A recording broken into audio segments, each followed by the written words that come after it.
त्यामुळे आणि सायमल्टेनियसली अजून एक गोष्ट होत होती की त्या काळी टॅक्स का प्रॅक्टिस वॉज ओनली सेटिंग की पैसे खिलाव और काम करावं. आता तसं तितकं राहिलं नाही आहे, पण त्या काळी तर म्हणजे पॅन अप्लाय करण्यासाठी पण पैसे द्यायला लागायचे किंवा रिफंड आणायला वेगळे 20% पैसे द्यावे लागायचे अँड सो ऑन. तसं मला समभाव वाटलं की हे काम नाही करावं. तर मग काय करायचं, तर it was not very well thought through कि मैंने बहुत सोच समझ के चालू किया, ऐसा कुछ नहीं था. आई जस्ट थॉट की कुछ मिलके करते हैं. जे दोघं तिघं मित्र सीए करत होते सोबत, त्यांना पकडलं आणि म्हटलं आपण काहीतरी करूया. आणि that is where we started think in 2002. बरं, 20 वर्ष साधारण तुला थिंकला 20 वर्ष झाले. आम्ही सोबत काम करणं सुरू केलं होतं 2000 मध्ये. आम्ही कंपनी इनकॉर्पोरेट केली 2002 मध्ये. बर. आणि काय साधारण तुमचं ऑफरिंग्स म्हणा किंवा पोर्टफोलिओ किंवा काय हे करता? आम्ही टुडे वी वर्क एज म्हणजे फायनान्शियल प्लॅनिंग. म्हणजे आम्ही तिघं चार्टर्ड अकाउंटंट्सनी कंपनी चालू केली आणि तेव्हा तर खूप काही कळायचं नाही. तर मग 2004-05 मध्ये कळलं की आणि तेव्हा ना तो बूम पिरियड होता स्टॉक मार्केटचा. तर त्या पिरियडमध्ये असं लक्षात आलं की आपण पूर्ण वेळ ना रिटर्न विकतोय. तर 2004-05 मध्ये असं वाटलं की let us start benchmarking our services against global best जे काय असेल. तर Amazon.comचा जमाना होता. तर मी 2.5 लाख रुपयाचे, म्हणजे तेव्हा 2.5 लाख रुपये अॅन्युअल इन्कम पण नव्हतं कंपनीचं, पण मी 2.5 लाख रुपयाची पुस्तकं घेतली. मला तर वाटलं होतं की पार्टनर मला हाकलूनच देतील. बट त्या पिरियडमध्ये हे केलं की वी मस्ट डिसाइड, म्हणजे we decided to invest in the business, की जे काही ग्लोबली नॉलेज असेल. कारण चार्टर्ड अकाउंटन्सीमध्ये जे मी काम करतो आज त्याचा पूर्ण त्याच्या प्रिन्सिपल्सचा उपयोग होतो, पण डायरेक्टली जे मी काम करतो ते तिथे नव्हतं डिस्कस झालं. तर मग त्याचं जे ऍप्लिकेशन आहे, जे मी सीए मध्ये शिकलो, म्हणजे फायनान्शियल मॅनेजमेंट झालं, कॉस्टिंग झालं, टॅक्सेशन झालं, कॅश फ्लो प्लॅनिंग झालं, हे सगळं शिकलो होतो. पण त्याचं इम्प्लिमेंटेशन इंडिव्हिज्युअल्स किंवा कॉर्पोरेट्सला कसं करायचं, तो वाला ट्रान्झिशन जो होता तो मला क्लिअर नव्हता. आणि there was nobody to look up to. त्यावेळेस इन्व्हेस्टिंग करणारी लोक मोस्टली असे सीए वगैरे करून कोणी येत नव्हते. दे वर प्रिडॉमिनंटली LIC एजंट्स हु, म्हणजे तेव्हा तो मिनिमम रिक्वायरमेंट 12वीं पास होती. तो कुछ जमाने तो LIC एजेंट चालू किया और उसके बाद इन्वेस्टमेंट का काम शुरू किया. तो तब इन्वेस्टमेंट में जाके फॉर्म देने का और इसमें पैसा डाल दो, that was all investing was all about. तर 2005 मध्ये आय सेड नाही, this is not the way to do it. तोपर्यंत असं आम्ही पण केलं. म्हणजे मी काही 2 शिंग घेऊन नव्हतो आलो, त्यामुळे सगळा मूर्खपणा केला मी. आणि 5 मध्ये ठरवलं की मला कळलं CFP नावाची क्वालिफिकेशन आहे, US वाल्या लोकांना माहिती असेल, सर्टिफाईड फायनान्शियल प्लॅनर. तर तेव्हा ते इंडियात नवीन नवीन आलं होतं. तर मी म्हटलं आपण पास करू. तर आणि सीए करतच होतो, त्यामुळे ती एक्झाम तशी डिफिकल्ट असते असं ऐकतो, पण तेव्हा सीएच्या समोर ती एक्झाम पांचट होती, त्यामुळे ती पास होऊन गेलो पटकन. आणि तर तेव्हा ते मग त्यावेळेस 2005-06 पासून कामाची क्वालिटी इम्प्रूव्ह झाली. म्हणजे we started doing what was really needed. So हे मी तुला बॅकग्राऊंड याच्याकरता सांगितलं की आज आम्ही काय काम करतो. तर आम्ही फायनान्शियल प्लॅनिंग करतो इसेन्शियली. आणि त्यालाच म्हणजे त्याच शब्दाचे 2-3 शब्द आहेत वेगळे, स्टाईल मारायचे वेगळे. पण फायनान्शियल प्लॅनिंग म्हणतात, वेल्थ मॅनेजमेंट म्हणू शकतो, इन्व्हेस्टमेंट मॅनेजमेंट म्हणू शकतो, इन्व्हेस्टमेंट ऍडवायझरी म्हणू शकतो. क्लायंट बेस कोण असतो, म्हणजे पीपल लाईक अस इंडिव्हिज्युअल और high net worth individuals? Yes, people like you, high net worth individuals. Anybody. One thing which we have realized is actually US UK मध्ये वगैरे मिनिमम बेंचमार्क असतो की let's say X amount is the minimum लोकांचा असतो. आम्ही because we started bottom up, तो अपने को जो दे उसका भी भला, जो ना दे उसका भी भला. तर त्यामुळे वी नेव्हर हॅड म्हणजे आजचा माझा largest client started with 5,000 rupees with us. So, and he is about 25 crores of investment today. So we are always welcome. Dhananjay, तुझे $5,000 £5,000 मला हवे आहेत. रेट वाढला की सांगतो नक्कीच. हो. जीबीपी रेट वाढला. No but jokes apart, good point. I think but products, in terms of products, we म्हणजे आमचा most preferred product mutual fund आहे. त्याचे खूप सारे ऍडव्हान्टेजेस आहेत म्हणून आम्ही त्याला प्रिफर करतो. But apart from mutual funds, we have people, we have clients who have invested in portfolio management schemes, category 1, 2, 3 AIFs.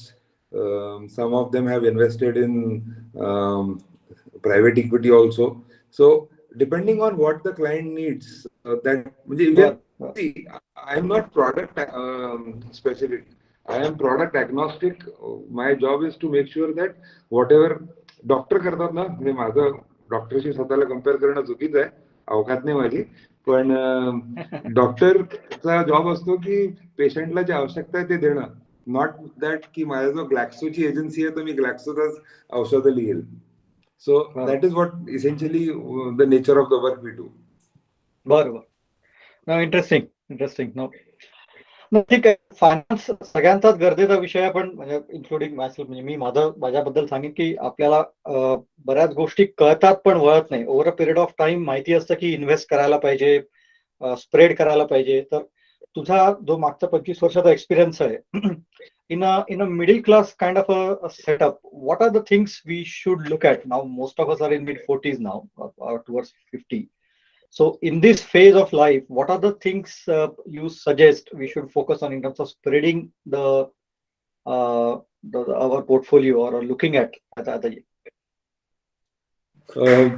Before we jump on to the portfolio ना, त्याच्या आधी काही हायजीनच्या गोष्टी असतात ज्या चुकतात अनेक लोकांच्या. तर मला पहिले वाटतं की त्याच्या आधी जरा प्रिफेस आहे त्या कामाला, ते पहिले थोडंसं बोलायला हवं. एक तर सगळ्यात पहिले लोकांना ते कुठे आहेत फायनान्शियली तेच माहित नसतं. म्हणजे मी इथे आहे आणि मला इथे जायचं आहे, तर मला मी इथे कुठे आहे हे माहितीच नाहीये. बरोबर. म्हणजे माझं आजचं फायनान्शियल स्टेटस काय आहे हे कोणालाही, म्हणजे मेजॉरिटी लोकांना ऍट अ ग्लान्स त्यांच्याजवळ काही डेटा नसतो. म्हणजे माझ्यासाठी तर initially data collection is itself a major task. पण when you say बेंचमार्किंग, म्हणजे मग काय करायचं, म्हणजे नाही, काय? बेंचमार्किंग स्टेप 2 झाली. पुन्हा मी म्हणतोय की तुझ्याजवळ किती एफडी आहे, किती बँकेत पैसे आहेत, किती बँक अकाउंट का बरं ठेवले आहेत, की तो एक जॉब होता म्हणून तिथे एक अकाउंट उघडला, मग एक जॉब चेंज केला तर दुसरीकडे सॅलरी अकाउंट उघडला, मग एक तिथे थोडे पैसे पडले, मुलांच्या नावाने पीपीएफ अकाउंट उघडले. पण त्यांच्याजवळ समरी किंवा एक one view of all the things कधीही नसतो. तर ते अनेक वेळा त्यात दुसरी चूक मी पाहिली आहे की सगळ्यांजवळ इन्शुरन्स पॉलिसी असते आणि कोणीही त्या इन्शुरन्स पॉलिसीला इव्हॅल्युएट करत नाही. ती इन्शुरन्स पॉलिसी सगळ्यात युजलेस प्रॉडक्ट असतं. ते प्रॉडक्ट 3 ते 5% रिटर्न देतं. 3 ते 5% return is not good enough to beat inflation also. पण ते प्रॉडक्ट सगळ्यांच्या पोर्टफोलिओ मध्ये सापडतं आणि त्यात सगळ्यात लॉंगेस्ट पिरियड तुम्ही पैसे ठेवता.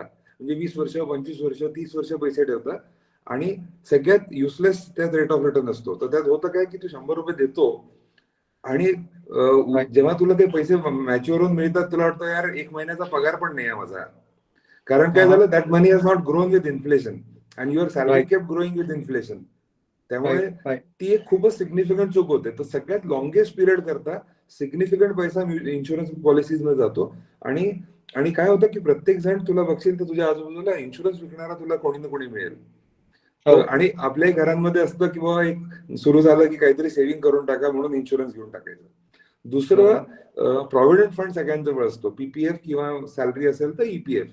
पण पीपीएफ जनरली सगळ्यांचा असतो. आता पीपीएफ मध्ये काय होतं की रेट ऑफ इंटरेस्ट आपल्या जनरेशननी तर 8%च पाहिला. म्हणजे अनलेस कोणीतरी 98 मध्येच पीपीएफ अकाउंट उघडला तर त्याला 9.5-10 मिळाला. पण साधारणपणे 2001 पासून तर पीपीएफचा रेट हा 8% आणि आता तर 7% वरती आहे. करेक्ट. तर everybody is very comfortable parking money with a 15-year view in a 7% product, whereas India average inflation has been much higher. India average inflation last 20 years is 7.5. Right. तर ह्या ज्या चुका आहेत ना, दे ऍक्च्युअली पुल यू डाऊन. आणि so basically तुझं म्हणणं आहे की डेटा पहिले आपल्याला माहिती पाहिजे की what is our, where is our money is is is lying.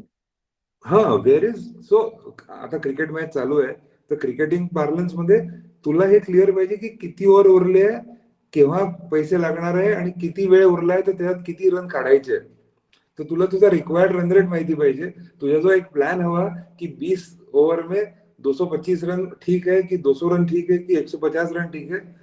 तर म्हणजे काय की एक रिक्वायरमेंटचं पण हवं ना, की तुमचे पोरं आता समजा कोणी 15चे असतील, कोणाचे 20चे असतील, तर त्यामध्ये काय होईल की you will need to know की याला मला काय खर्च येणार आहे. तर बरोबर. तो 2015 मध्ये खर्च येणार आहे की 2020 मध्ये येणार आहे की 25 मध्ये येणार आहे, याची क्लॅरिटी हवी. मग तेव्हा किती खर्च येणार आहे, आणि मग त्याला अप्रोप्रिएट टीम बनवावी लागेल ना मला. म्हणजे अगेन क्रिकेटिंगच्या पार्लन्स मध्ये मला टेस्ट मॅच खेळायची असेल तर माझी टीम वेगळी असेल, माझं T20 खेळायची असेल तर माझी टीम वेगळी राहील. तर माझे बरोबर. प्रॉडक्ट्स कोणते हवे. तर to answer your question, some of the important hygiene requirements you should know, की तुम्हाला केव्हा किती पैसे लागणार आहे, माझ्या रिक्वायरमेंट्स काय आहेत, गोल्स काय आहेत, कोणत्या बरं. वर्षी कोणत्या कामाकरता किती पैसे लागतील. बरं. समजा मी म्हटलं की माझा आज मुलगा 15 वर्षाचा आहे, मला 5 वर्षांनी किंवा 7 वर्षांनी त्याला 20 लाख रुपये लागणार आहेत एज्युकेशनसाठी. तर 20 लाख रुपये आजची कॉस्ट आहे समजा. तर 5 वर्षांनी ती कॉस्ट 20च्या ऐवजी inflation adjusted may be 26 lakh येईल, 28 लाख येईल, तर डिपेंडिंग ऑन काय इन्फ्लेशन Right. फॅक्टर करू. तर मला 5 वर्षांनी 28 लाखाची रिक्वायरमेंट आहे. तर आता माझ्याजवळ वेळ किती उरलाय, समजा 5 वर्ष उरले, नंबर 1. माझ्याजवळ ऑलरेडी पैसे किती आहे, बरोबर. आणि त्या बेसिस वरती मग मी ठरवेल की माझा रिक्वायर्ड रन रेट काय आहे. म्हणजे माझा पैसा काय रेटला ग्रो झाला पाहिजे, इट विल टेल मी की माझं कोणत्या प्रॉडक्ट मध्ये मी इन्व्हेस्ट केलं पाहिजे. जर तुझा रेट 7% आला तर you are good with keeping money in a PPF और अ फिक्स्ड डिपॉझिट. बट तुझा रिक्वायर्ड रन रेट जर 14% आला, 15% आला, तो you don't have a choice but छक्का मारना ही पड़ेगा, रिस्क लेना ही पड़ेगा. उसमें थोड़ा बहुत आउट हो सकते, कुछ हो सकता है, लेकिन कोई चॉइस नहीं है. बरोबर. बरं. इंटरेस्टिंग. आणि याच कोरिलेशन मध्ये आता सगळ्यात मोठा प्रश्न म्हणजे भारतात नाही सगळीचकडे ग्लोबली इन्फ्लेशन. आणि त्या इन्फ्लेशनला आपण सध्या मी तरी समजू शकत नाही की त्याच्या अगेन्स्ट कसं काय द्यायचं. आज ज्या डेव्हलप कंट्रीज मध्ये 1 आणि 2% इन्फ्लेशन असेल तिथे आज डबल डिजिट मध्ये इन्फ्लेशन आहे. भारतात कन्सिस्टंटली 8 ते 9% चालू आहे. आणि त्या रेटनी सगळ्यांचे अर्निंग्स वाढत नाहीत. in some cases, right? In few cases, yes. Few cases, it is not at par with inflation. So, in the inflationary world, what are your guidance or suggestions? बरं, ह्याच्यामध्ये ना तू what you touched upon is income, but what also needs to catch up is की you need to catch up with the wealth part. म्हणजे तुझा जो accumulated पैसा आहे, that also needs to beat inflation. That is actually the bigger problem. Income not keeping pace with inflation is a smaller problem. तुझे Right. Accumulated समजा कोणाजवळ आज 1 कोटी रुपये अक्युमुलेटेड आहेत, तर ते पुढच्या वर्षी 1,09,00,000 नाही झाले तर ते मागे पडले इन्फ्लेशनच्या. बरोबर. That is a bigger problem. आणि बघ असं होईल अनेक वेळा की एखाद वर्ष तुझी वेल्थ किंवा तुझं इन्कम ग्रो नाही करणार, त्या सेम पेसला ज्या रेटला इन्फ्लेशन वाढतंय. पण Right. Overall on let's say on a 5 year basis जर तू बीट करत असशील तर ओके आहे, कारण की असं दरवर्षी एक्झॅक्ट मॅच नाही होणार. पण बरोबर. यामध्ये सगळ्यात जास्त रेलेव्हंट म्हणजे since we are talking about money and investing and everything else, आपण त्या एजला आहोत जिथे investing in your self, investing in your own self by investing in your profession, by that I am referring to skill upgradation, is actually a much more important task to grow your income. म्हणजे I am answering your question on income. Now comes the Right. part on wealth. Accumulated funds ला कसं grow करायचं. तर बघ, inflation bit करणारे, आता मी हे Indian parlance मध्ये बोलतोय पहिले, आणि मग आपण ग्लोबल पार्लन्स मध्ये वाटल्यास हवं असल्यास ते बोलू शकतो. पण इंडियन पार्लन्स मध्ये equity is the only asset class which beats inflation. म्हणजे तू आयदर म्युच्युअल फंड्स मध्ये टाक किंवा डायरेक्ट स्टॉक्स मध्ये टाक. प्रिफरेबली म्युच्युअल फंड्सच्या थ्रू करावं, कारण की none are train to look at investing as a profession, म्हणून म्युच्युअल फंडच्या थ्रू केलेलं बरं. पण equity is the only asset class which will beat inflation. So for example मगाशी जेव्हा मी म्हटलं की मागच्या 20 वर्षामध्ये average Indian inflation is 7.5% per annum, आणि average equity returns are about 15-16% per annum. So तो जो एक्स्ट्रा रिटर्न ओव्हर इन्फ्लेशन आहे तो तुझा बफर आहे. तर तू असं नाही म्हणू शकत की मी 18व्या ओव्हर मध्ये येऊन आता मी छक्के मारेल. तुला ते पहिल्या ओव्हर पासून तो रन रेट मॅच करावा लागेल. राईट, आलं लक्षात. बरोबर. Right. No, interesting point. I think that सगळ्यांचा म्हणजे डोक्यात हा आजच्या त्याच्यामध्ये प्रश्न आहे. इन्फ्लेशनरी वर्ल्ड मध्ये आपण जगतोय. दुसरा एक टॉपिक अराउंड फायनान्स नेहमी डोक्यात येतो की आपण आता 50कडे वळतोय.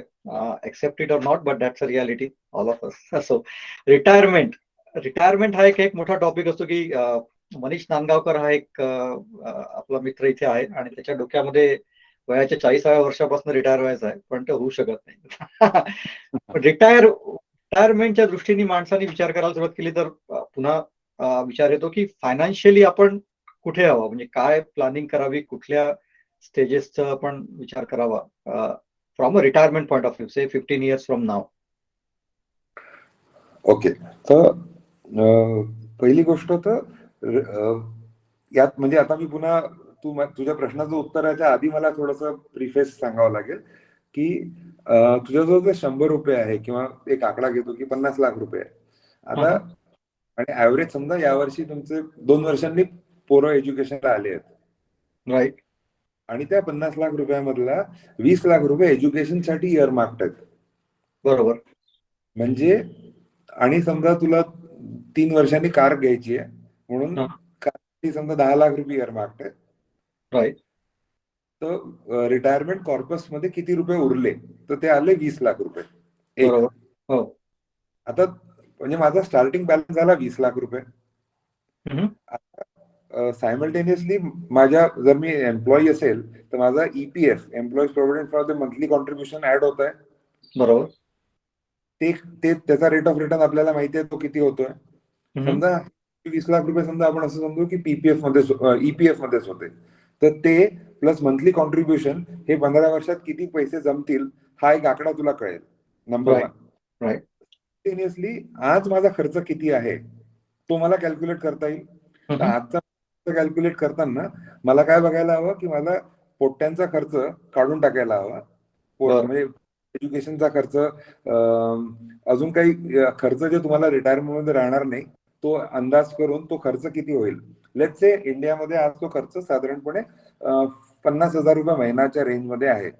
समजा तुम्हाला काय नसतील, समजा तुम्हाला काही घर भाडं नसेल, काही नसेल, तर 50,000 मध्ये साधारणपणे नवरा बायकोचं व्हायला पाहिजे असं माझा अंदाज आहे. की कोणाचं 40,000 कोणाचं 60 असेल, आपण एक एक्झाम्पल म्हणून 50,000 पकडू.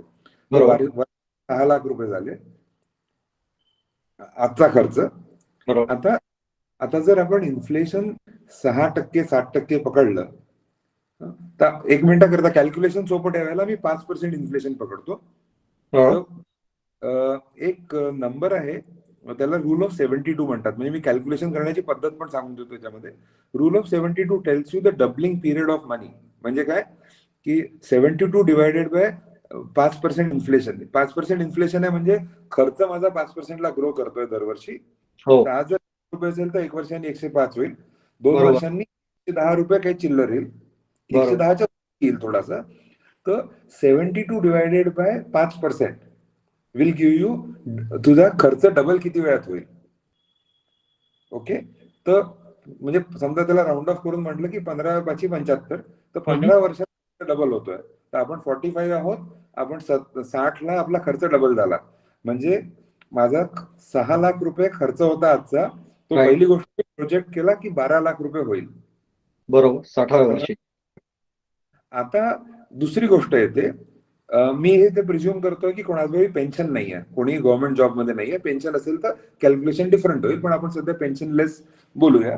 तर पहिली गोष्ट, projecting your expenses for future, म्हणजे उद्या जाऊन किती खर्च होणार आहे तो मी एस्टिमेट केला आणि तो मी इन्फ्लेशन ऍडजस्टेड केला. हे क्लिअर आहे? हो, करेक्ट. ओके. आलं लक्षात. आता मी 60ला आलो, मला माझा खर्च माहितीये की माझा 1 लाख रुपये महिना खर्च राहणार आहे 60च्या एजला.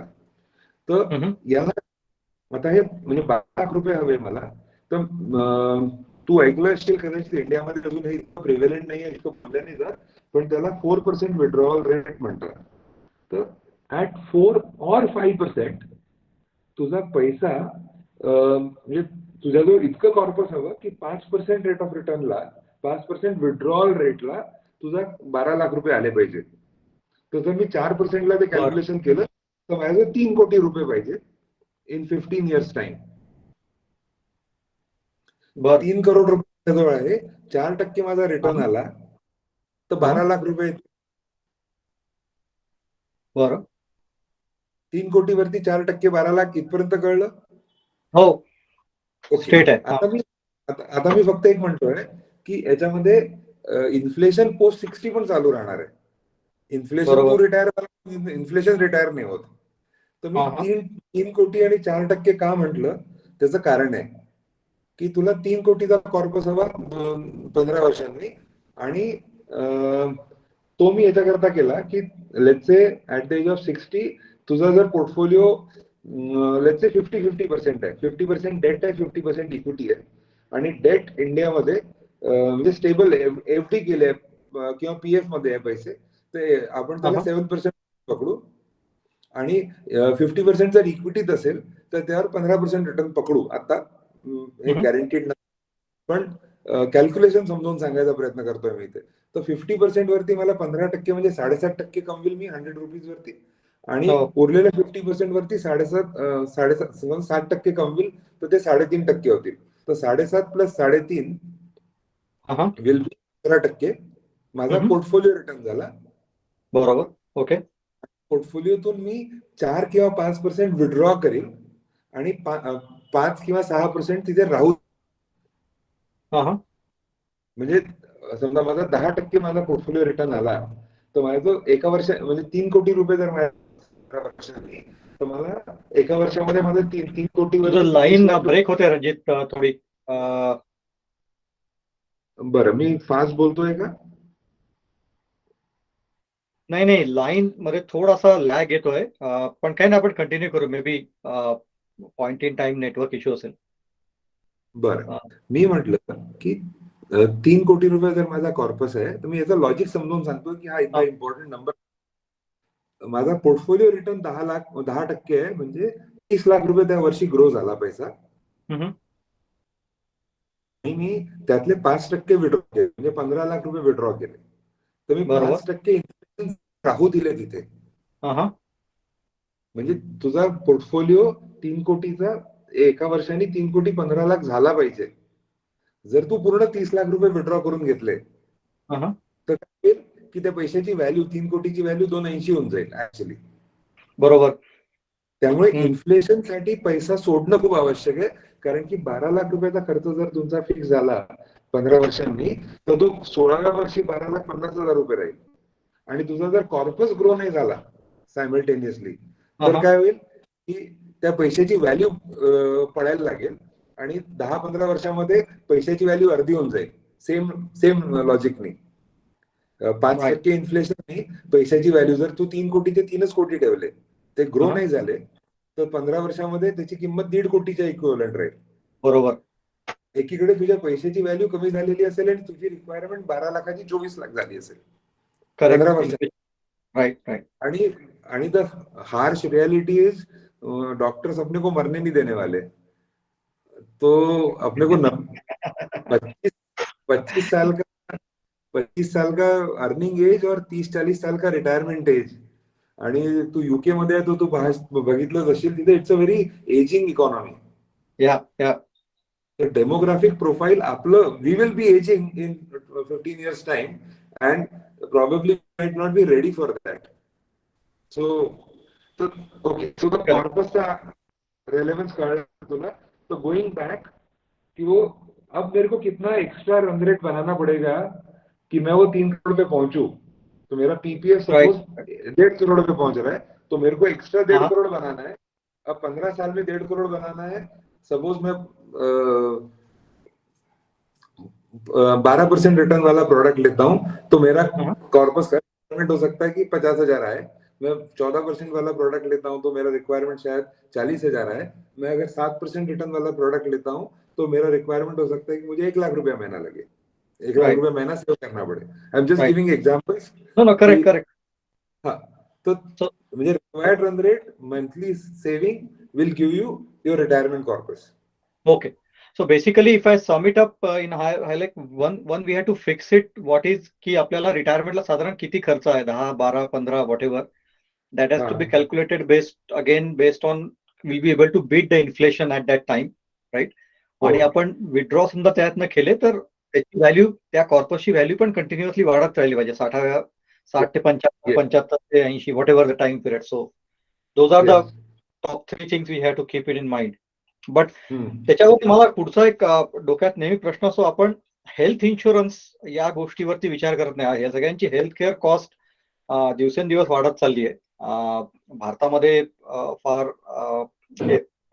Availability of health care is there, but the cost is going up. And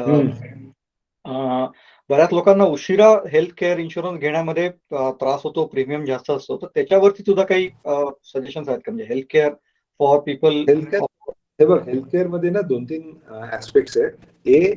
post Covid health care cost health care insurance cost have gone up tremendously. बर. म्हणजे at the age almost 8% premium charge होत आहे. 8% 10 कशाचे लाखाला पण? 10 लाखाचा insurance 50च्या एजला for a family of 2 or 3 80,000 रुपये येतोय. बापरे. बर. हा, म्हणजे तो खूप प्रोहिबिटिव्हली एक्सपेन्सिव्ह झालाय. आणि त्यात काय होतं, काही ना काही क्लॉज मध्ये तुझा त्यांनी इन्शुरन्स पे नाही केला तर बहुत दिल जलता है. तो आता याच्यात एक एक पॉलिसी असते हेल्थ इन्शुरन्स मध्ये. एक तर 2-3 ऍस्पेक्ट्स आहे याच्यामध्ये हेल्थ इन्शुरन्स मध्ये. जे लोक कंपनीमध्ये कव्हर्ड आहेत, त्यांच्या म्हणजे त्यांचा त्यांना कव्हर करतोय, त्यांनी स्वतःचा एक पर्सनल इन्शुरन्स घ्यायला हवा. नाहीतर काय होतं की ऍट द एज ऑफ 60 तोपर्यंत जर डायबिटीज, बीपी काही लागलं असेल मागे, तर at the age of 60 when you take your own policy directly, कारण because till 60 or till your retirement is your employer was covering you, the all those diseases which you have acquired during the working life cycle become pre-existing diseases in the new policy. Okay. And those and all associated illnesses don't get covered. So बर. what you should be doing is you should take a small policy, even if of 1 lakh rupees only. You should take a small policy of your own which you keep running simultaneously.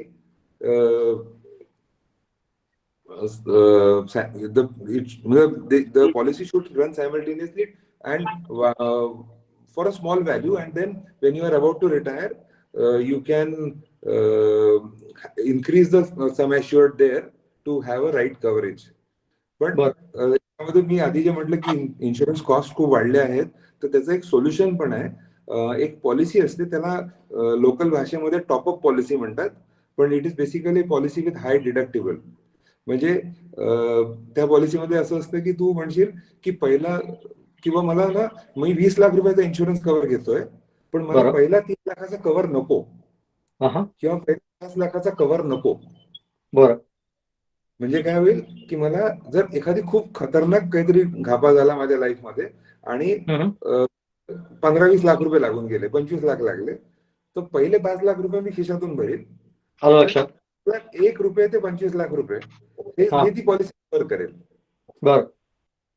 पण त्याचं premium, हे समजा या पॉलिसीचं premium normal, म्हणजे जर मी 0 to 25 लाखाची policy घेतली तर समजा त्याचं प्रीमियम 1 लाख रुपये येत आहे, तर या टॉपअप पॉलिसी प्रीमियम 10-15 हजारच राहील. बरं बरं. सिग्निफिकंट डिफरन्स आहे. हा, म्हणजे मग तू काय केलं की सिग्निफिकंटली सेव्हिंग केलं प्रीमियम मध्ये, आणि तुझा कव्हरेज पण मोठा घेतला. बरोबर. तर पण that is called a top up policy, but it is actually a policy with what is 5% नहीं हाय डिडक्टेबल. आएगा ना वर्क बरं बरं पान वाली नहीं है परिमलचा माईक चालू आहे. बर, अजून No, so basically to sum it up, health insurance जरी आपल्याला प्रायव्हेट किंवा गव्हर्नमेंट जॉब मध्ये कव्हर असला तरी एक पॅरलली घेणं गरजेचं आहे या पिरियड मध्ये. आत्ता घ्यायचा की मे बी 50-55 ऑनवर्ड घ्यायचा आय साधारण? Think it is high time that आपण तो घ्यायला पाहिजे, कारण आता आपण म्हणजे we are at that age where we will catch these niggles, बरोबर. Diabetes and so on and so I forth. think, I think, Dhanu, to answer that question, see, the first thing first out is the health insurance should be taken as early in life as possible. It Mhm. doesn't matter whether you are at 25, because you cannot say I'm 25, so I'm safe for next 30 years. Number one, the more the early you take health insurance, the more the benefit you get, because lesser premium you start, and Mhm. the coverage is better. If you take now, or maybe after 5 years, and by the time if you incur the diseases, 4 years it doesn't cover not Mhm. only that disease, but the indirect disease that will cause out of the main disease like diabetes. Okay, so health insurance or any insurance should not be considered as a return of money. It is an insurance. That's it. No, You no, have to absolutely. give it. Absolutely. I think Sir, point taken. I beg to differ here slightly. त्यांनी जे म्हटलं की in case of health insurance ना, the sooner you start the premium is lower, हे जे वाक्य नाही थोडंसं चूक आहे. Health insurance is always age related. You don't fix the premiums at any age. But at the same time, what he said is right. Ki the sooner you start, you will be disease free, and hence everything will get covered because those diseases have come to you while the policy was in place. So everything, the primary Right. disease and the associated diseases, all will be covered. But Okay. sooner starting will mean lower premium is wrong. It's completely age related. So in fact, frankly, at the age of 65 and all, I have started telling people that don't get insurance because the costs are prohibitive. Uh-huh. The costs have gone to, in some cases, if you have some history of claims, the costs are now at 15% also. अभी तर 10 लाखाचा insurance करता जर मी 1.5 लाख रुपये दिले आणि बरोबर. तर मग काही मतलब नाही, 4 वर्ष जर मी डिसीज फ्री राहिलो तर माझेच पैसे मला मिळणार आहे. तर मे बी सेल्फ इन्शुरन्स करून इमर्जन्सी रिझर्व बिल्ड करून could also be the way of looking at it. Right. पण म्हणजे to sum it up, health insurance parallelly घेणं it is a good planning from the expense point of view which will might come in. So health insurance जरी existing असला आपला government किंवा private job मध्ये, तरी एक छोटा parallel health insurance is advisable right now. हो, पण गव्हर्नमेंट जॉब मध्ये wasting the money, because government job मध्ये कोणी असेल तर त्यांना इन मोस्ट केसेस सीजीएचएस चा कव्हर, गव्हर्नमेंट हेल्थ स्कीमचा कव्हर असतो, आणि that is normally for unlimited value. आणि त्यामध्ये almost all good hospitals also are covered. So त्यांना नको करायला. Right. पण आपल्यात I think we don't have many cases, may B 1 or 2. Yogesh, as I remember, is covered in some part in central government, but most of us are in private services or business. So that's a good point. Health insurance is another financial planning you're suggesting to really look at. एक दोन अजून topics आहेत and then we will take the question, but quick one. Mid life मध्ये आता सगळ्यांना मुलांचे education basically that's a big expense. So education loan for higher education हा बऱ्याच जणांना आता गरज आहे म्हणजे आता. तर त्याच्यावर तुझं काही सजेशन्स आहेत का? पहिली गोष्ट, एज्युकेशन लोन हे घेऊ नये. एज्युकेशन लोन ब्रँडेड, म्हणजे ज्याचं नाव एज्युकेशन लोन आहे ते घेऊ नये, कारण most cases that is actually from a banking perspective that is a personal loan, that is a clean loan असं म्हणतात, म्हणजे ज्याला की सिक्युरिटी नाही मागत ते. तर आज एज्युकेशन लोन घेतलं except for let's say IIM वगैरे मध्ये त्यांचा टायअप असतो आणि तो खूप स्वस्त रेटला असतो. पण अदरवाईज तू नॉर्मल एज्युकेशन लोन घेतलं तर ते सगळ्यात एक्सपेन्सिव्ह लोन असतं. म्हणजे तुझं आज इंडियामध्ये हाऊसिंग लोन समजा 8.5% आहे, तर तुझं एज्युकेशन लोन 11, 11.5, 12 राहील. हे मी बँक सांगतोय, मेन स्ट्रीम बँक्स. आणि जर तू थोडासा NBFCs कडे गेला, that rate can be 13 to 21 to 24%. तर एज्युकेशन लोन नावाने एज्युकेशन लोन नावाने नको घ्यायला. लोन हवं असेल तर जर तुमचं घर असेल तर what is called as a lap, LAP, loan against property, ते घेतलेलं बरं जाईल. किंवा कोणाच्या PF मध्ये पैसे असतील तर PF मधून विड्रॉ करता येतात. Whether it is PPF, public provident fund असो, किंवा EPF, एम्प्लॉईज प्रॉव्हिडंट फंड असो, त्याच्यातून higher education of children is a allowed clause की ज्याच्यात withdrawal is allowed. So prefer withdrawing from PPF और EPF rather than taking a loan, कारण loan will be generally very expensive. बरं. Okay, interesting. I think we get sold under that label of education loan all the time. नाही, ती कुठल्याही product मध्ये ना, financial products मध्ये जिथे branding झालं ते प्रॉडक्ट, त्या ब्रँडिंगची तुम्हाला कॉस्ट द्यायची आहे. सो मगाशी तू रिटायरमेंटचा प्रश्न विचारला, तर त्याच्यात एक असोसिएटेड गोष्ट असते की जे पेन्शन पॉलिसीज विकल्या जातात ना, त्या घ्यायच्या नाही. Those are absolutely useless products. बरं. पेन्शन पॉलिसीमध्ये प्रिन्सिपल कधीच वापस मिळत नाही आणि रेट ऑफ रिटर्न हा 5-5.5% वरती कधीच जात नाही. सो त्यामुळे ज्या प्रॉडक्टचं ब्रँडिंग झालं ते प्रॉडक्ट नाही करायचं. Education loan is one, pension policy is another, we can go on. Okay, no, interesting. We get carried away with the marketing. Children's insurance plans, बच्चा हो गया, बच्चे के लिए पॉलिसी ले लो, is another product which should not be taken. बरोबर. Good. एक शेवटचा प्रश्न जो माझ्या डोक्यात होता तो घेतो, आणि मग बाकी 2-3 प्रश्न चॅट मध्ये आहेत. बाकीच्यांनाही कोणाला असतील तर प्लीज ऍड करा. शेवटचा आणि सगळ्यात तसं taxation. Now taxation as usual government is trying to curtail any benefit people can get and extract as much as possible. Right? There are various platforms and things they are coming up to streamline. Again, that's a part of the government revenue. But as a salaried employee, we know a couple of taxation kind of leeway. We can take benefits out of it. But तुझे काही suggestions आहेत का taxation point of view in terms of? Taxation मध्ये ना सगळ्यात पहिलं principal एक समजायला हवं. बरं, पहिले तर टॅक्स सेव्हिंग बद्दल बोलून टाकू आपण. सेक्शन C मध्ये 1.5 लाख रुपयाचं टॅक्स सेव्हिंग पॉसिबल आहे. NPS मध्ये, न्यू पेन्शन स्कीम मध्ये 50,000 रुपयाचं ऍडिशनल टॅक्स सेव्हिंग पॉसिबल आहे. म्हणजे टोटल इन्व्हेस्टमेंट करून टॅक्स सेव्हिंग 2 लाख रुपयाचं पॉसिबल आहे. त्याच्या बाहेर काहीच नाही, पहिली गोष्ट.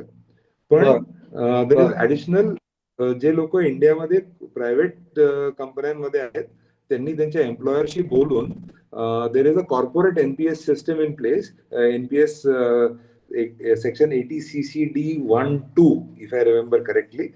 पण ते त्यांचं जसा एम्प्लॉयरचा प्रॉव्हिडंट फंडचा जो पार्ट असतो तो टॅक्स फ्री असतो ना तुला. त्याचं कॉन्ट्रीब्युशन तुझ्या सॅलरीमध्ये टॅक्स होत नाही, एम्प्लॉयरचा कॉन्ट्रीब्युशन म्हणतो. बरोबर. पगारातून 10,000 PF कॉन्ट्रीब्युशन जात आहे, ते तुझं टॅक्सेबल आहे, ते तुझ्या ATC मध्ये कव्हर होत आहे. पण जो एम्प्लॉयर कॉन्ट्रीब्युट करतो ते टॅक्स फ्री असतं. तसंच NPS मध्ये up to 10% of basic, maximum up to 7.5 lakhs हे पण अलाउड आहे. पण त्याच्याकरता तुझा employer has to be willing to change your salary structure. अच्छा. तर त्याच्यामध्ये तुला ऍडिशनल पैसा टॅक्स फ्री मिळू शकतो. बरं. तेच टॅक्स स्ट्रक्चरिंगचा पार्ट आहे, इन्व्हेस्टमेंट करून करण्याचा. ओके. तर NPS मध्ये 10% of basic additional tax saving possible आहे. त्याला एक्स्ट्रा पाहिजे असेल ते आपण बोलू शकतो वेगळ्या डिटेलमध्ये आता. तर हा झाला इन्कम कमवताना टॅक्स कमी करण्याचा पार्ट. पण आलेल्या इन्व्हेस्टमेंट केलं तर त्याच्यावरचा जो टॅक्सेशन आहे त्याच्यामध्ये एक सगळ्यात पहिला प्रिन्सिपल समजून घ्यायला पाहिजे, which is called accrual system of taxation. Accrual म्हणजे तू फिक्स डिपॉझिट केला, समजा 1 लाख रुपयाचा एफडी केला, 1 लाख रुपये एका वर्षाने तुला 10% समजा व्याज मिळालं किंवा अक्युमुलेट झालं, अक्रू झालं, हातात नाही मिळालं, तरी पण ते 10,000 रुपयावर तुला टॅक्स द्यायचा आहे. बरोबर. समजा तू 30% टॅक्स ब्रॅकेट मध्ये आहे, तर 3 रुपये त्या 10,000 वरती 30% म्हणजे 3,000 रुपये टॅक्स द्यायचा आहे. जो बरोबर. एफडी केला असेल 5 वर्षांचा, ते पूर्ण पैसा 5 वर्षांनी मिळेल, पण तुला तुझ्या करंट इन्कम मधून ते 3,000 रुपये टॅक्स द्यावे लागतील. हो. Correct. अक्रुवल मेथड ऑफ म्हणजे accrual system of taxation. Where Right. जर तू इन्व्हेस्टमेंट केलं असेल, फिक्स डिपॉझिट वरती इंटरेस्ट मिळतो, इंटरेस्ट हातात येऊ न येऊ, कॅश मिळो न मिळो टॅक्स द्यावा लागतो. पण versus accrual we have another method called deferral. So when you invest in mutual funds, when you invest in equities, when you invest in real estate, तो तुझ्या इन्व्हेस्टमेंटची व्हॅल्यू वाढली असेल, पण जोपर्यंत तू ती एनकॅश नाही करत तोपर्यंत त्याच्यावरती टॅक्स नाही द्यावा लागत ना. So let's say mutual fund मध्ये 1 कोटी रुपये लावले आणि 1 लाख रुपये लावले, त्याचे 3 लाख रुपये झाले, पण जोपर्यंत तू ते एनकॅश नाही करत, जोपर्यंत ते तुझ्या हातात तू 3 लाख रुपये तुझ्या बँकेत नाही, तोपर्यंत त्याला टॅक्स नाही द्यायचा आहे. So you are basically postponing your taxation. तर मी ए पोस्टपोन केलं, बी त्याचा रेट ऑफ टॅक्स पण कमी आहे. In case of real estate 2 वर्ष होल्ड केल्यानंतर टॅक्स कमी लागतो. In case of equity mutual funds और इक्विटी शेअर्स 1 वर्ष होल्ड केल्यानंतर 10% टॅक्सेशन आहे. In case of debt taxation is after 3 years only 20% after inflation. So effective rate 8-9% आहे effectively सगळीकडे. बट वेअरएज फिक्स डिपॉझिट मध्ये पैसे ठेवले तर ते पैसे तुला 30% टॅक्स द्यायचा ते दरवर्षी. So from a taxation perspective, avoid FD as a product of investing. Unless तुला पुढच्याच वर्षी पैसे पाहिजे, तर मग काही चॉईस नाहीये, तुला तो पैसा सेफ ठेवावाच लागेल. त्यामुळे त्याला एफडी किंवा इक्विव्हलंट प्रोडक्ट मध्ये ठेवायला हवं. बरोबर. No, interesting. Quite a few things. Again माझ्याकरता तरी कळतं पण वळत नाही, हा एक त्याची बॉटम लाईन आहे. फायनान्स मधलं कळतं पण ते आपण इम्प्लिमेंट करत नाही on timely basis. I will summarize 4-5 points and then take few question. But मागच्या 40-45 मिनिटाच्या डिस्कशन मध्ये I think I have noted 4. One is सगळ्यांनी एक बेस डेटा अक्युमुलेट करायला पाहिजे की आपण कुठे आहोत आता आजच्या स्टेजला. म्हणजे कुठे कुठे आपलं इन्व्हेस्टमेंट आहे, त्याच्यातनं काय रिटर्न मिळतात आणि ते where is taking us. That base data is something a take away for me at least. दुसरं, from a retirement planning point of view, I think we had to, I was not thinking in that way. So ते जे calculation तू सांगितलं की तुझा जो आपला जो 60व्या-65व्या वर्षी जो खर्च आहे, तो रिटर्न मिळायला काय बेस लागेल आणि तो बेस किती पर्सेंटनी पुढे वाढला पाहिजे, राईट? ते कॅल्क्युलेशन म्हणा किंवा ते थिंकिंग डोक्यात नव्हतं. So that is one good takeaway point from the retirement point of view you talked about. And third, definitely health insurance. That is something which everyone of us has to think through in terms of taking a parallel health insurance and keeping that as a backup. कारण की कोणाला गरज पडो न पडो, पण पडली तर फार ते खर्चिक काम आहे. आणि taxation, I think taxation maybe we can spend some time more on this topic later, but that is one good part where we have potential to save or / grow what we have getting after income. So quite a lot of points. एक दोन प्रश्न आहेत, 1-2 point add करू का, जे मला जास्त important वाटतात. Number 1, insurance as a form of investment नाही करायचं. म्हणजे लाईफ इन्शुरन्स इन्व्हेस्टमेंट नाही करायचं. ही चूक मला 100% फॅमिलीज मध्ये दिसते. फक्त टर्म इन्शुरन्स काढायचा, दुसऱ्या पॉलिसीज नाही काढायच्या. राईट. एक. दुसरं, ज्वेलरी किंवा gold as a form of investment हे खूप पॉप्युलर असतं. ते इन्फ्लेशन बीट करत नाही, त्याला इन्व्हेस्टमेंट म्हणून ट्रीट करू नये. हे सगळ्यांच्या घरामध्ये इन्व्हेस्टमेंट पण आहे, त्याची व्हॅल्यू पण वाढते, असं आपण स्वतःला we lull ourselves into that, but तो दोन्ही ज्वेलरी बाजूनी याचा पार्ट नक्की टॉपिकला हे केलेला आहे म्हणजे for both the gender it's it's it's it's a controversial thing. नाही नाही कॉन्ट्रोवर्शियल नाही. I can give you data to what नाही एव्हर नाही आय एम नाही सेइंग नाही I take your point on a quantitative basis. I differing or नाही laughing from a sentimental point. Dhananjay ऐक त्यात चॅलेंज काय होईल की बघ सगळे गोल्स होऊन जातील. बच्चे बच्चे का गोल पहले आएगा. क्रोनोलॉजिकली क्या होगा पहले बच्चों का खर्चा आएगा तेरे का घोड़ा गाड़ी सब होगा एंड होगा क्या फाइनली गड्ढा कहाँ बचेगा. गड्ढा बचेगा तेरे लिए. तेरे रिटायरमेंट कॉर्पस में गड्ढा होगा ना. करेक्ट. जो एक एक व्यक्ती येईल आणि आपापला पैसा घेऊन जाईल. शेवटी कोण उरेल नवरा बायको होतील आणि त्यांचा जो रिटायरमेंट कॉर्पस कमी पडेल. मग the bigger risk is that you might not be able to retire at 60 and you will be forced to continue working. Right. Yeah. तो त्यामुळे तो एक ऍस्पेक्ट आहे. दुसरं तू डायरेक्टली ना डेटावरून डायरेक्टली तू रिटायरमेंटशी लिंक केलं. मी म्हणेल सगळ्या गोल्सचं मॅपिंग करायला हवं. जसं रिटायरमेंट गोलचं आपण मॅपिंग केलं तर आपल्या सगळ्या म्हणजे पुढच्या 20 वर्षांच्या सगळ्या गोल्सचं मॅपिंग केलं तो कब कब कोणते कोणते समय कोणता खर्चा लागेगा that will give us the road map. So रिटायरमेंटचा जसा आपण गोल मॅप रोड मॅप काढला तसा प्रत्येक एक्सपेन्सचा रोड मॅप करून मग प्लॅनिंग करायला हवं. सॉरी म्हणजे करतोय पण मला असं वाटलं की तिथे गॅप होती आपल्या डिस्कशन मध्ये. नाही डेफिनेटली आय थिंक मी बरेचदा गमतीने म्हणतो की एकदा पैसा कमवणं एक वेळेला सोपं आहे. पैसा ग्रो करणं किंवा मॅनेज करणं is another task right in mind of a common person. So definitely that where you guys play a role and give a direction. But interesting conversation. बरेच जण आहेत कॉलवरती. 2-3 की प्रश्न आहेत. मी I will be time bound for 1 hour slot. शनिवार संध्याकाळ सगळ्यांची आहे. एक अबोलीचा प्रश्न होता. एनआरआयच करता basically NRE NRO account can be maintain along with the saving account. No for the people. No. Okay. Not at all. Once you are a resident in a foreign country, तुम्ही India saving account is an account for resident Indians. Correct. So NRO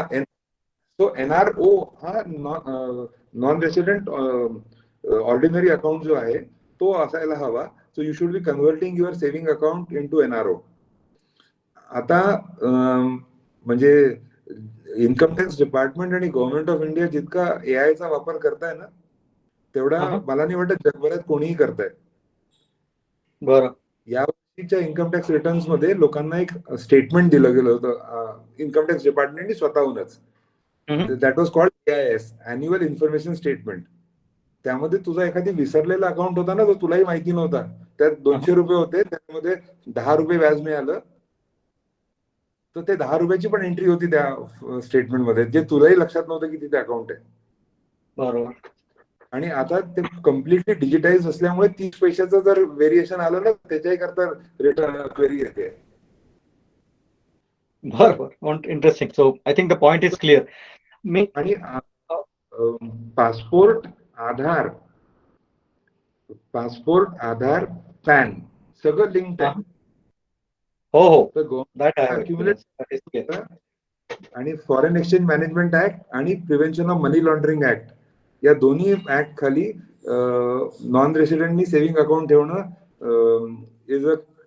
is I wouldn't call it a crime but is a default of law. Right. Note taken. Okay noted. Indraneel तेरा question बड़ा tricky है. So I will suggest if you कुड unmute end ask. I don't want to read it. I will not be able to explain. So, Indranil, over to you. No, the first part was already touched upon. I was basically referring to term insurance, which, as per Ranjit, it is always a essential part of financial planning. So he cleared it while summing it up towards the end. So that is already addressed. Second Perfect. part is one where Second part is one where basically I think many of us would be confused about having, your own, I mean, investing in basically property, whether it is your own home, flat, or maybe just for investment purpose, flat or whatever. Because that is always, told that it is, many a times because of the exorbitant existing pricing, that might not be a prudent investment as per So your Ranjit. question, So, Ranjit, sorry, Indranil, is about is it prudent to invest into property as a asset from a return point of view? Is it valid? Okay. that is one. And secondly, at some point of time, one has to have his own house, because otherwise, Yeah, staying in yes, rented distinguish property one will having own have house. him shifting all his life. So, what So does one do in these cases? I got the question. So number one, don't use the word invest in house property.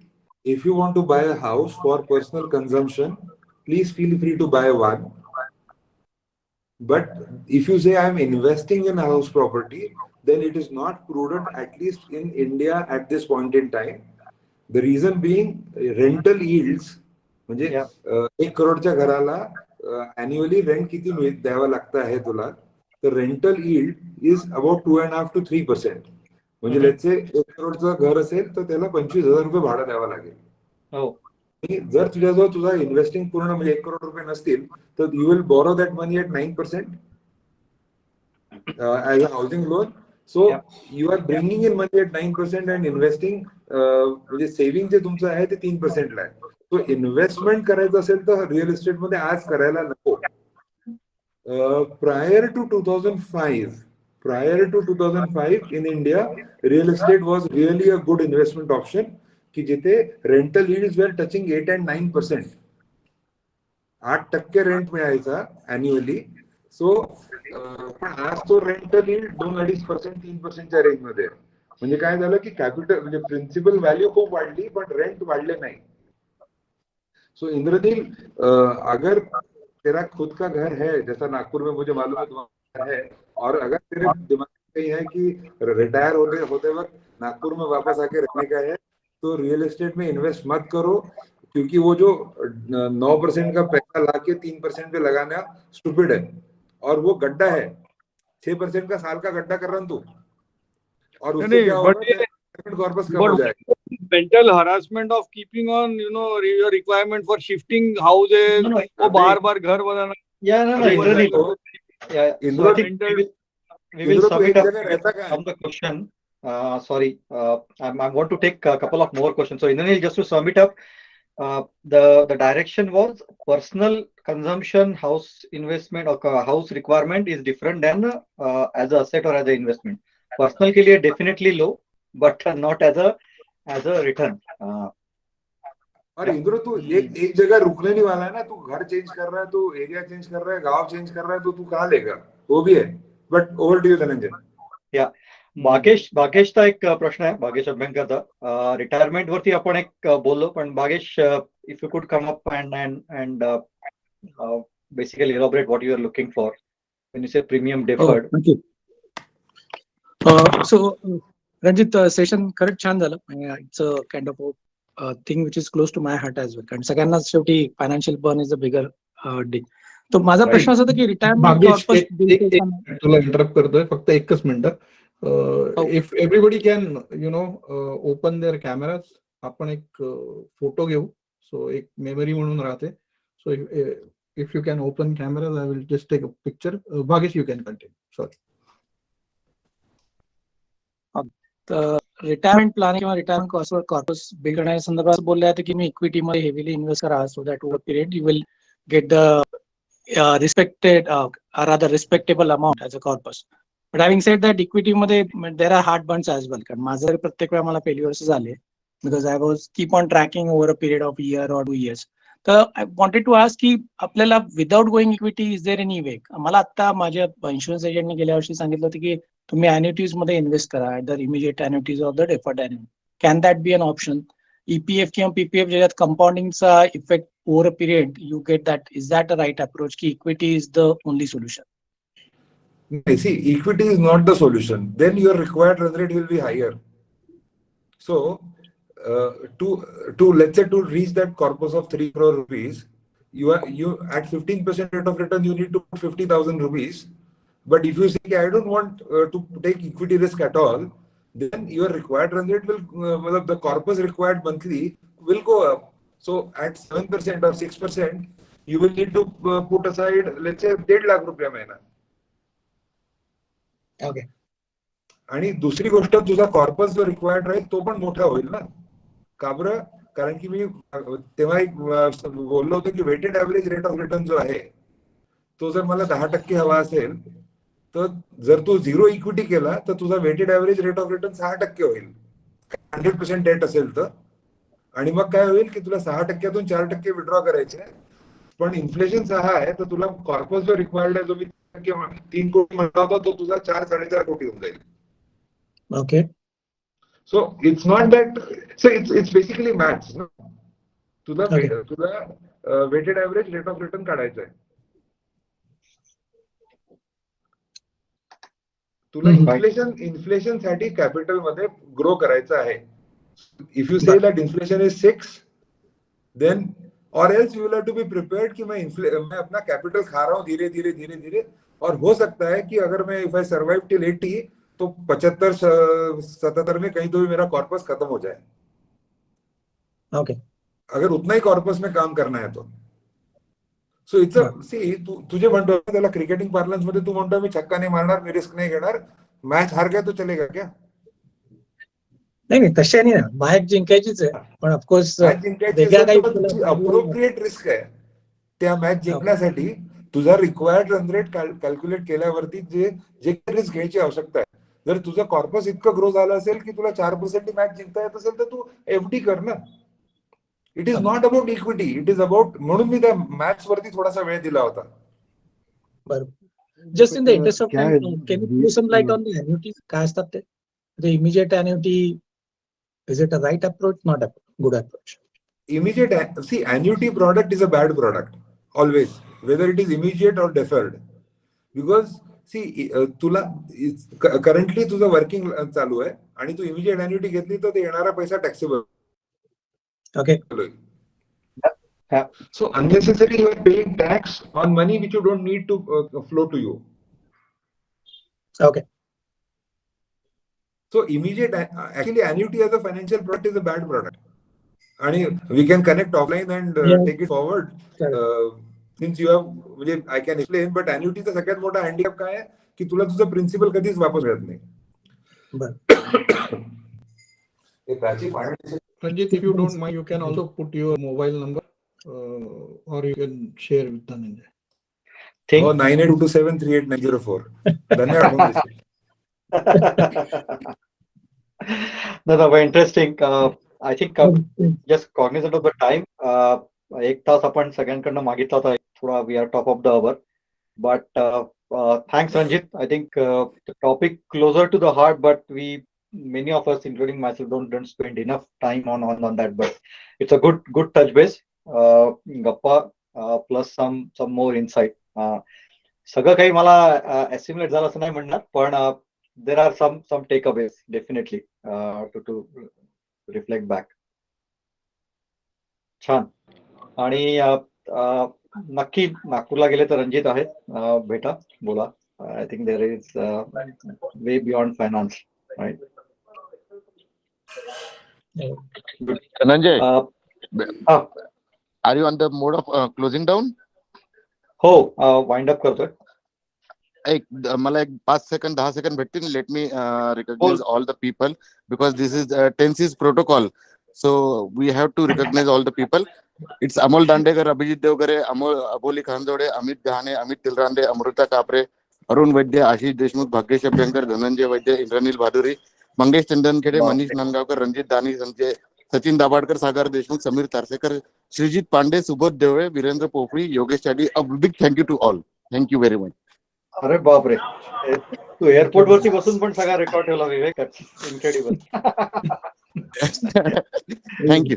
But एक introduce करतो की पुढचे 2 ते 3 sessions वेगळ्या topics वरती आहेत, beyond 10 आपला म्हणजे शाळेचा वर्ग.